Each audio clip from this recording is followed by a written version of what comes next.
Welcome to the thrilling world of the Flying Runner, brought to you by the Marathon Mates.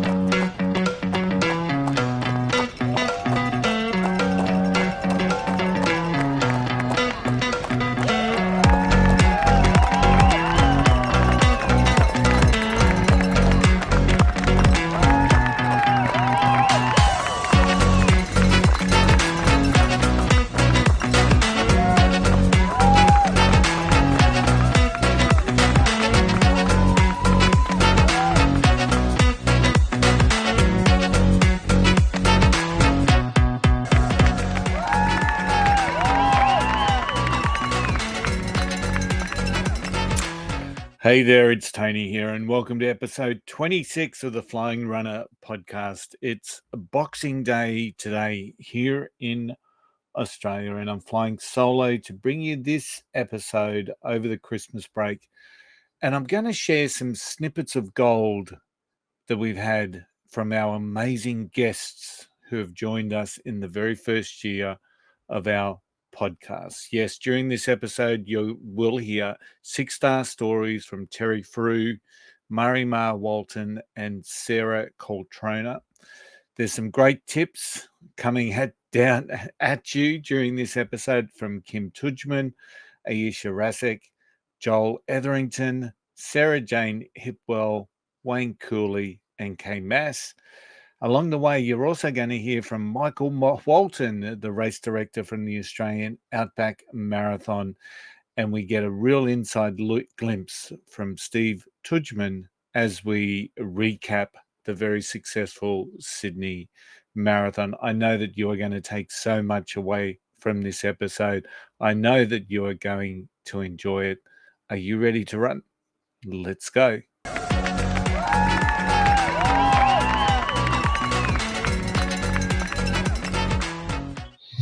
So you're now at the end of your training block, I guess, for New York. And how have you found the training? And it was interesting, you were saying we did this and then had 6 weeks off. So I'm presuming that 6 weeks was back in your community doing a lot of solo work to make up with the plan. But how have you found the training, and what's been the longest run for yourself to date?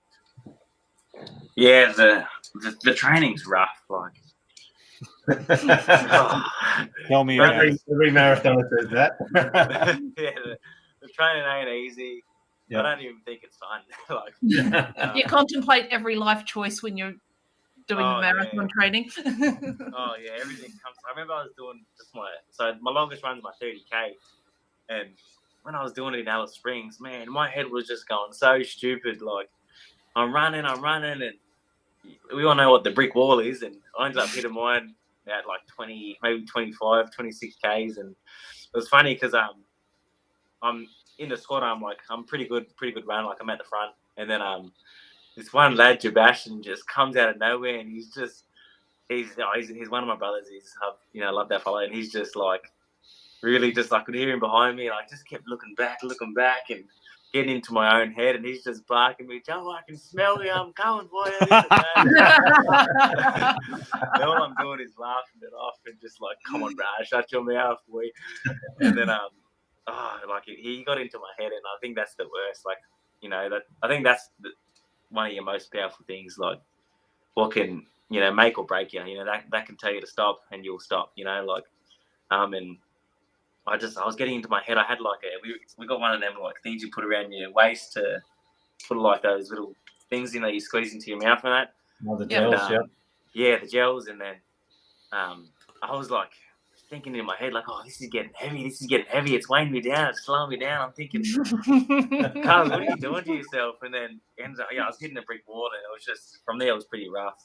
But the training in a whole, like, it starts pretty good. Like, after the Canberra, so that was my first 6 weeks after the 10K run, and you're hitting so you're aiming for that 21K now. So you'll never hit the 21 within that 6 weeks. I think you're always about 5-6K short. And the training's just it can get fun. Like, it's not just constant running. You got like a pretty like long, not such a long run, but for example, for aiming for the 21Ks, you might do like a 14K or a 12K. And then the next day you have like a strength session. So there's a lot of physio and strength put into it that we're lucky enough to have a physio as well, and she's a goddess named Sheena, and we had some help from Lee as well. So, you know, then the next day on a Wednesday you might do like a hill sprint, you know, like, and then the next day might be surges, and then you'll have a rest day. I think one day rest day, and then another strength session, and then you have your long run on the Sunday, and it's slowly just like progressively overloading with these runs. And like, you know, with your surges, you kind of go hard for a bit. So it might be like 2K surges and then, you know, like a 8K run, you know what I mean? I love them runs because you can get so much out of it. Like you can really go hard. And then, and I have a problem, like every time I run my long run, you know, I think everyone says to run fast, you got to learn how to run slow. Mm-hmm. And I just try to kind of like just get it done. You know, I'm never really slow. I'm always just trying to run fast. Coach is always telling me, Joel, you got to run slower. With them slow runs, just run. With them long runs, just run slow. Like, yeah. But we all just want to get it. To run slow.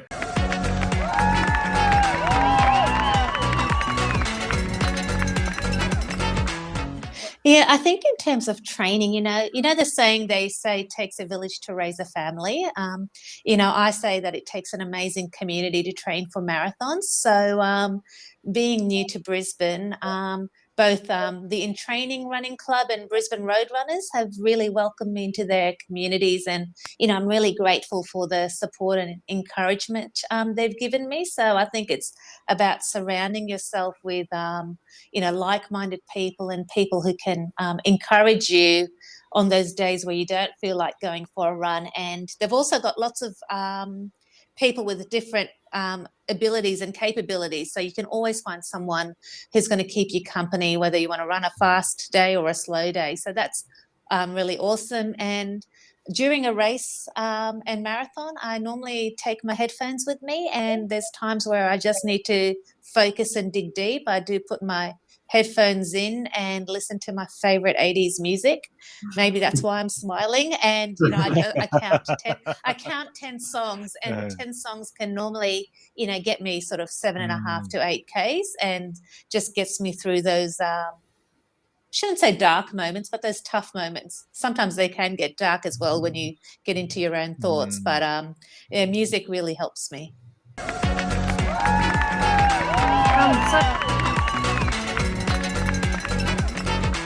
What does training look like for you, thinking about or starting to put together that training plan for a 100K event?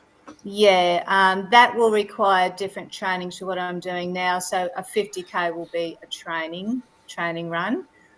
You get 24 hours to finish in the 100, and I will probably need all of that.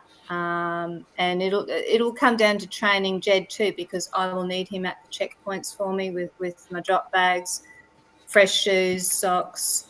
So it is a different mindset. You've got to get through the whole night. Wow. I'm not going to be doing it in 10 or 11 hours like the winners. So, yeah. Making sure you've got lots of headlight batteries and recharging for the Garmin and all the rest of it. Are going as well. Yeah, and you're fueling too. One thing I learnt this year, I hadn't ever used salt tablets before. But I will be taking them next year, because I think because of the heat and humidity, I had a lot of cramping, and that was affecting a lot of people. So, because I always make sure I've got the electrolytes, the gel. I don't take food because it just comes home with me. I can't eat when I'm running. Yep. But yeah, next time I will take the salt tablets as well. And training, just getting your up muscles working. Like I've got Mount Beerburrum 10 minutes up the road. So I'll go up there once a week so that you get your legs used to going up. Because you've got, well, there's a bluff and there's another one, Baby Bluff. Both 2 kilometres worth of constant up. So you got to be ready for it. Up muscles. I like that. Yeah, they're the ones. You're up muscles. But my secret weapon for cramps is pickle juice. I love my pickle juice. Did hear you say that? Do you take it with you when you run? I take it with me. So Right. And ever since I've started doing that, I have not had one issue with cramps. So I don't know what it is. It's my secret sauce. It doesn't necessarily work as well for Sharon. It sounds a bit more appetizing than salt tablets.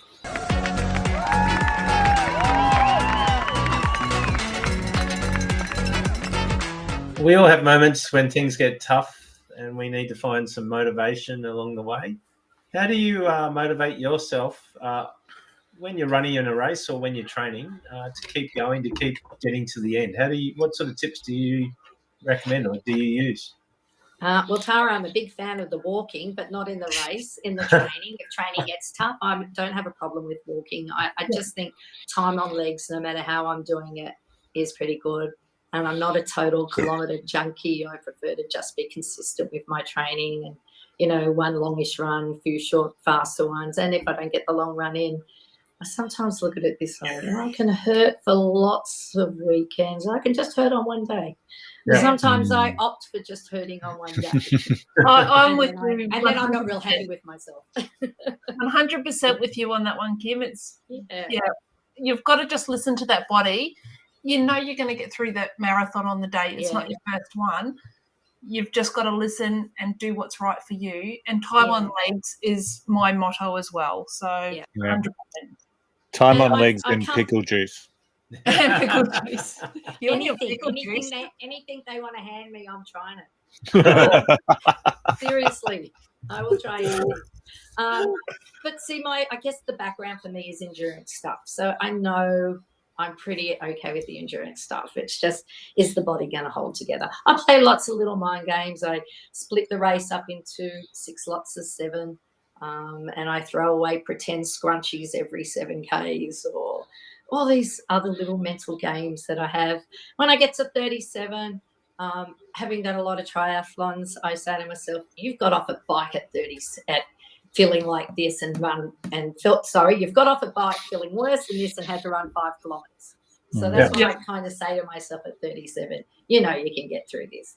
You want it to end now, but you know you can do it. So I pretty much just have those. I love that positive thinking that you have to yourself, that digging deep. I say to people, I know it sounds a bit corny, but I liken doing these races to grief. You don't know how strong you are until things get bad. Mm-hmm. And I like the self-talk. Sometimes I can't wait till the bad part starts because I go, this is where I get to talk to myself. I like that person that I find when things. And you do learn a lot about yourself in a marathon. Certainly do. And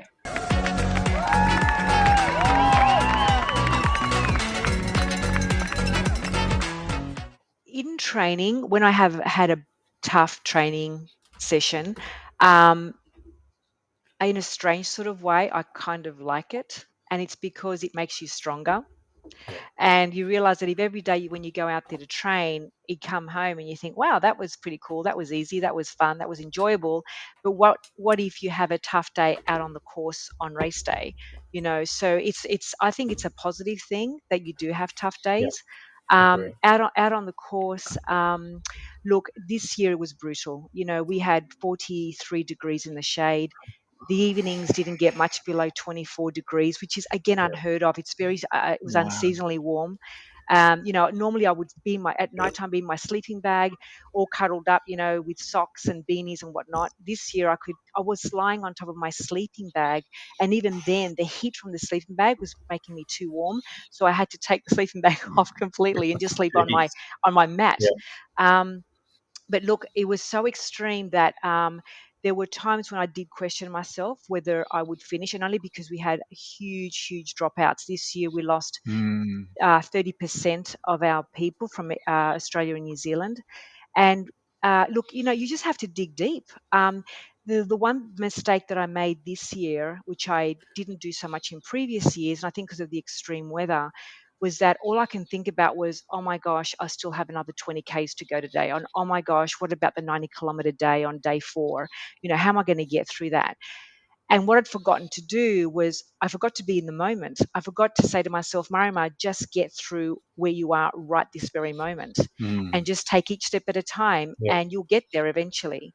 And once I started to rethink rethink, I realized that, you know what, I can do it. And day 1, day 2, day 3, which was between 30 and 35 kilometers, I managed to talk myself into saying, you can do the 90-kilometer event. It is going to be tough, but you will get through it. Just be in the moment. And I actually enjoyed the 90-kilometer stage race much more than day 1, 2, and 3.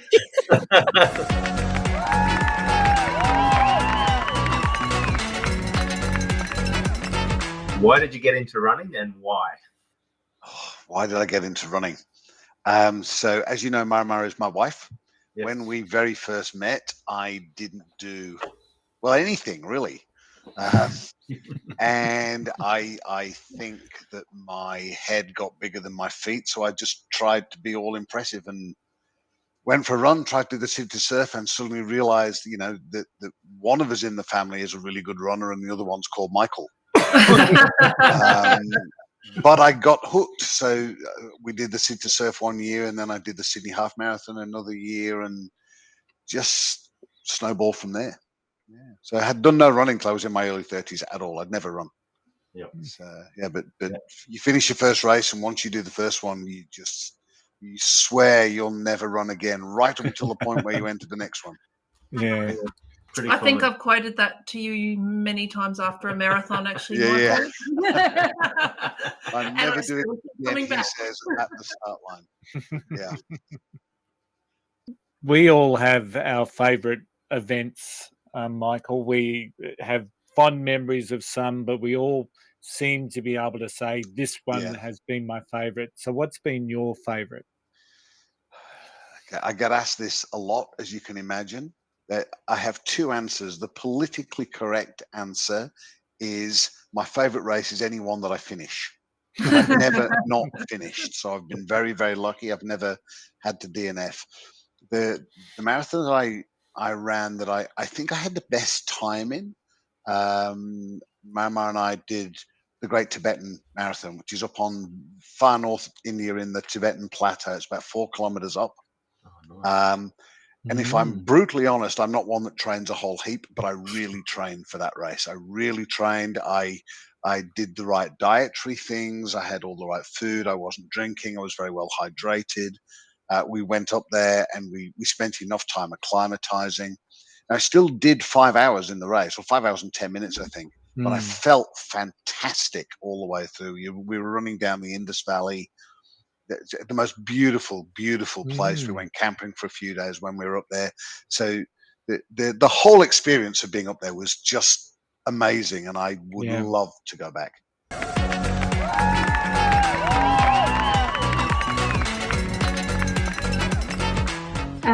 So we'll start with the training runs. I always know that I've got a holiday at the end of it. So that kind of always helps me get through a training run.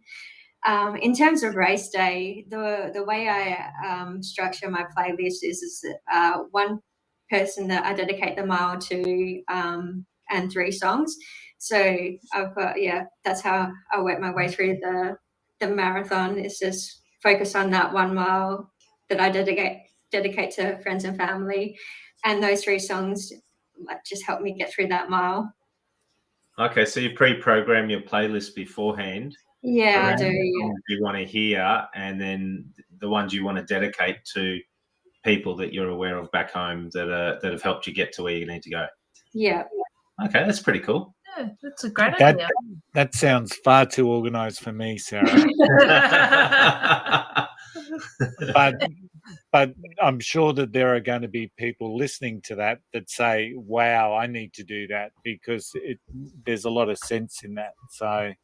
Yeah, the distractionary thing too, I think. If you're, struggling around that sort of 30K, 32Ks, and you've got 3 songs that that are coming on, and that they're for somebody that you're thinking of back home, it takes your mind off that boring section of that course or that bit where you're feeling a bit of pain, and you just start to think of those people. I get the concept. I actually think it's pretty good. Yeah. I just don't know if I can time my playlist to those mile markers along the way. Not when you're running with me. I think I'd have to write everything down first to get that structure around the miles, and then go from there. And that just sounds like too much work. So, but it's certainly something I might have a crack at.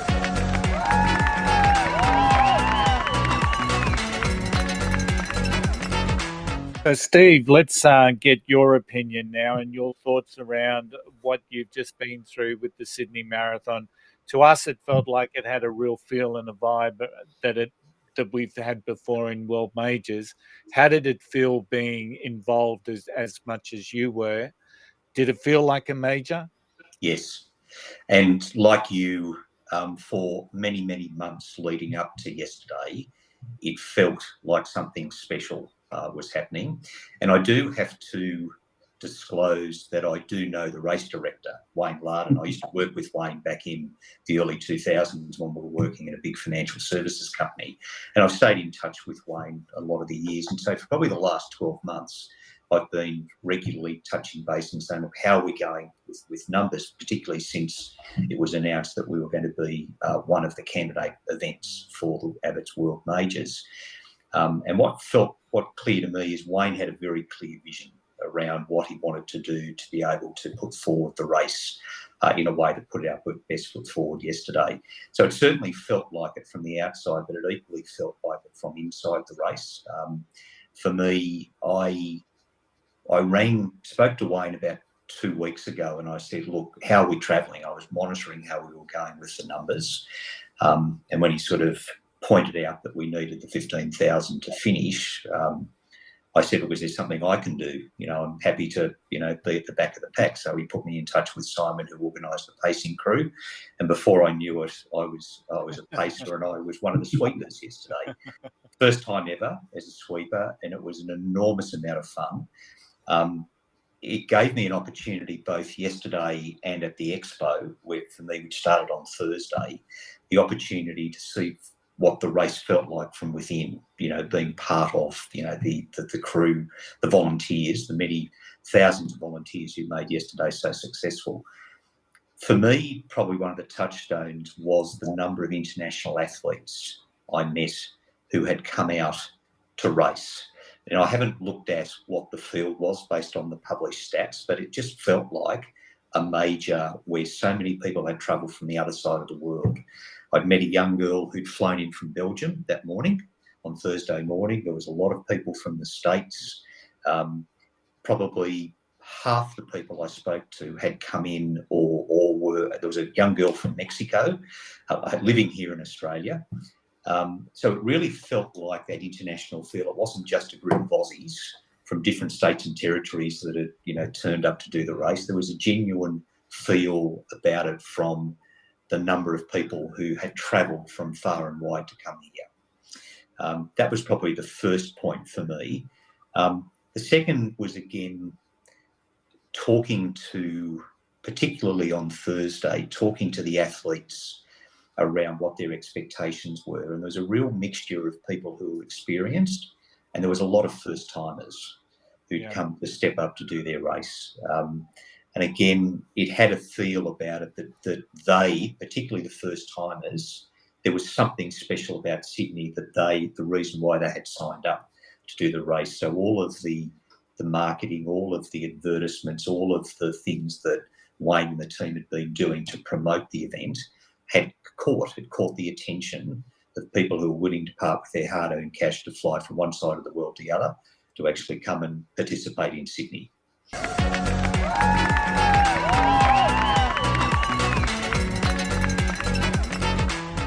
You are talking it down a little bit. You also got to meet somebody very special. Not just Aaron, but you got to meet. Yeah, well, Aaron got somebody actually asked to meet Aaron. Tell us about that meeting. Well, who did you meet? Do you remember?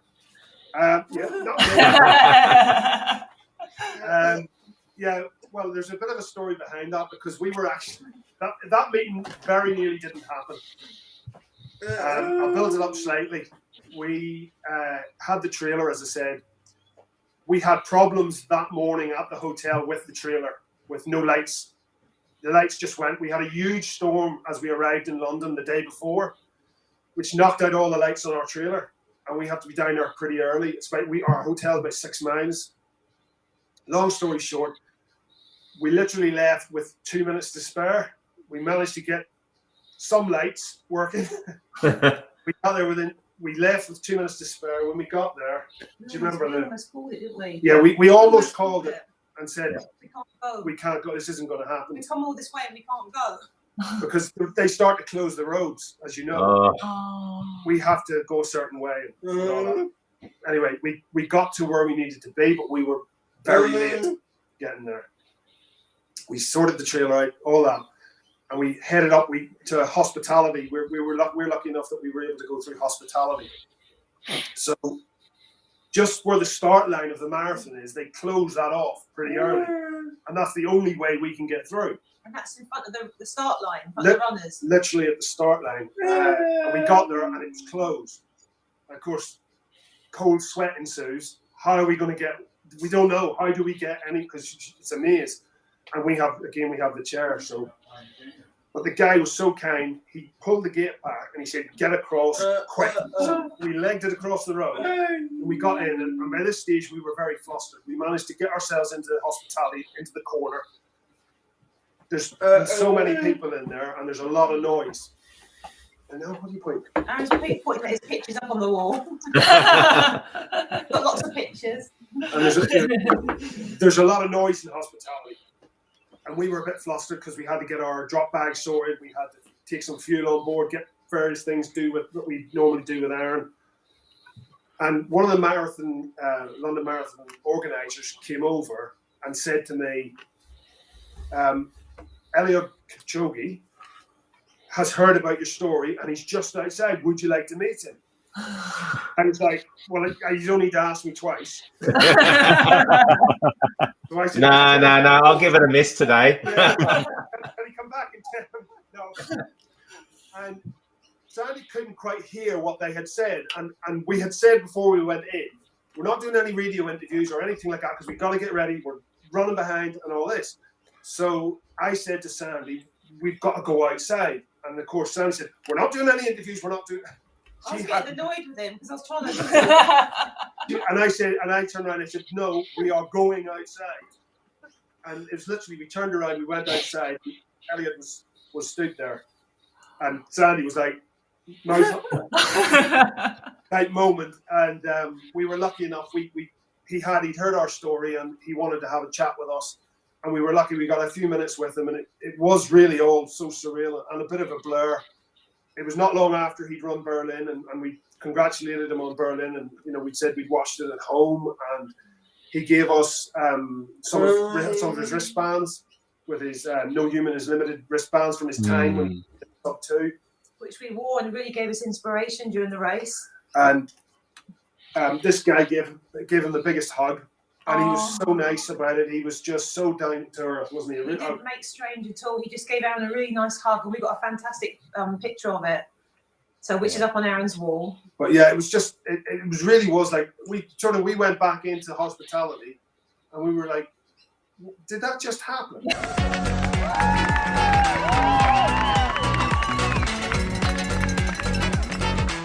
You'll find when things do get tough, either when you're in training or you're in a race itself? Yeah, I've kind of prided myself over the years. I think I've only DNF'd a couple of times, and that was from mechanicals or a flat tire that I haven't been able to change. So I think or sometimes a trailer too, that jumped up and hit your bike. Yeah. So I just kind of got this mentality that for every race I do, I want to finish it. And I think sometimes to my detriment, sometimes I've been on drips at the end of races a couple of times from pushing pretty hard. But yeah, I guess to motivate you just want to try and get the best out of your body. But I guess as you get older, you've got to actually respect your body a bit too, and know there comes a point where that it's a bit silly to push on sometimes too. You got to know your boundaries, and hopefully, it's you're not out there to kill yourself, obviously, but that motivation comes through your training, all the hard work of training you put in leading up to it. As Tim and Tara, I know you guys, you just put in all those long runs, and you just want to. It's the last thing you want to do is pull out of a race when you put in all that training. That's supposed to be the reward for all those long runs and the hard part, and where you feel like giving up. The race is supposed to be that, and sometimes it doesn't work that way. But you draw from those really bad training runs or those hard times, and you just go, if I can make it through that, I'm sure I can make it through this. So because usually, like, you've trained for that A race or your main race, you're putting in 4 months of hard training, and I know when I went and did Hawaii, so I did qualify to do Hawaii eventually through Melbourne Ironman. I was training 20 plus hours a week and trying to work. So you're putting in a lot of work on top of your work life, big commitment wise. So last thing you want to do is not finish basically.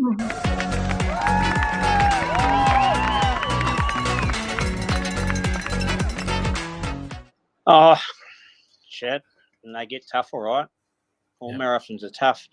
I think just the end goal, like I always give myself a rough time I want to achieve, and I'm pretty tough on myself. So just the end goal, wanting to achieve what I set out for, and you spend a long time training for a marathon, as you know, and I just don't want to let myself down. Yeah. So that's just sort of keeps me going. It's a really, really tough times in marathons. You get past that 30, 35K mark and you just want to give up and give up and give up. And, I'd say most people stop and have a little bit of a walk and all that. And I do that. And it might only be for 20 seconds and all that. But all of a sudden, someone will give you a slap on the back or, come on, mate, let's go. And off you go again. And you sort of get your second breath. Yeah. Yeah. We've been there. I know I have. It's definitely... those people around you on the day, they do help you get through it, and particularly, I guess, also the crowds on those major events. And you talked about New York and the 2 million crowd there. You feel like you don't want to let them down when you're running past that many people, I guess. Is that how you feel? Yeah, true. And every now and again you hear your name yelled out, and you think, wow, they've noticed you and all that. You can't let them down, so you dig in, you find something, you dig in and you keep going, and all of a sudden you see the finish line, and all of a sudden it's like first kilometre, I'm sprinting. So Terry, what was then the motivation for you to take on marathons, and in particular to chase the 6-star medal?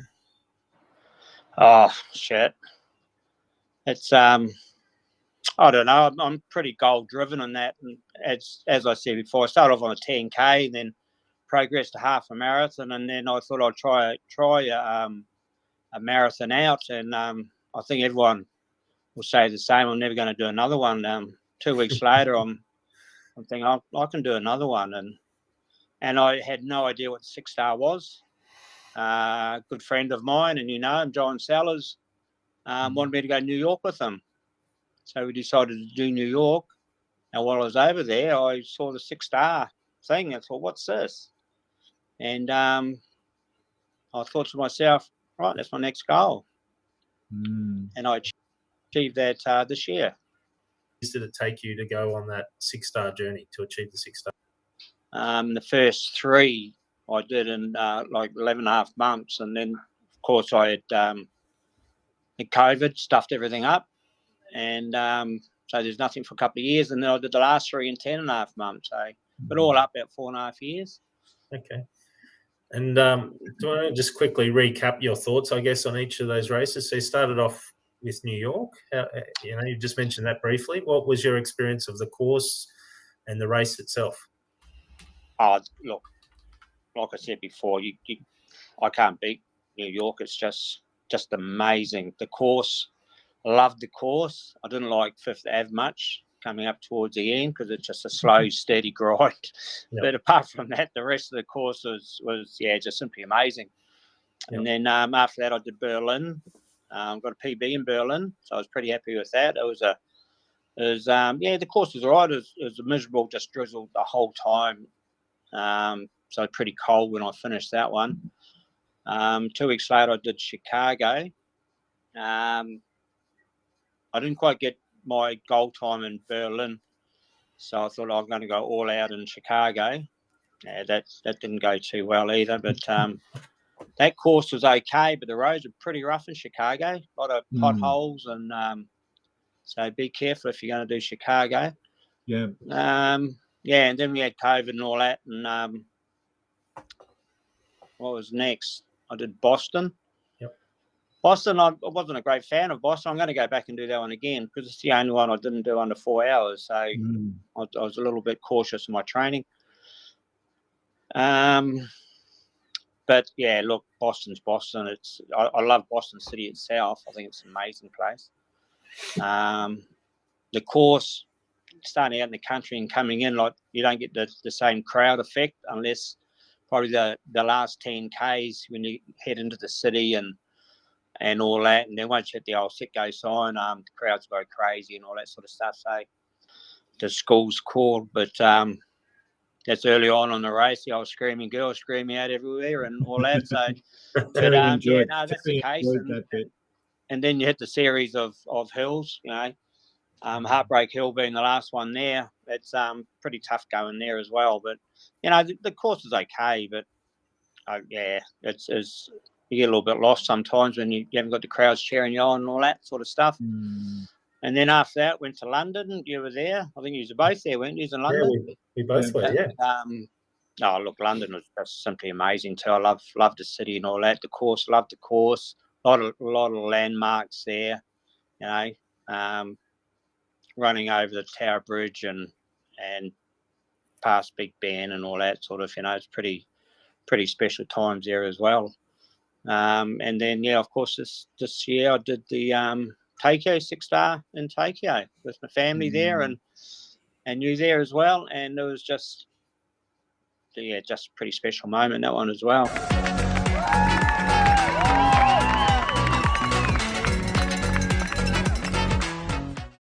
So that brings to a close our final episode for 2023. It's a really big shout out to our marathon mates and our guests who've joined us during this, our very first year of the podcast.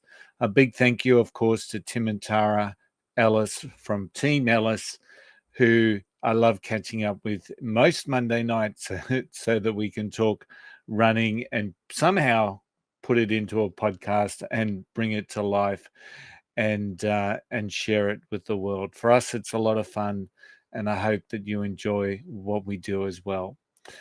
We look forward to conquering even more in 2024. We've all got our plans. We're all set to go. We're not really taking a break, and we will return very soon in 2024. Until then, happy running.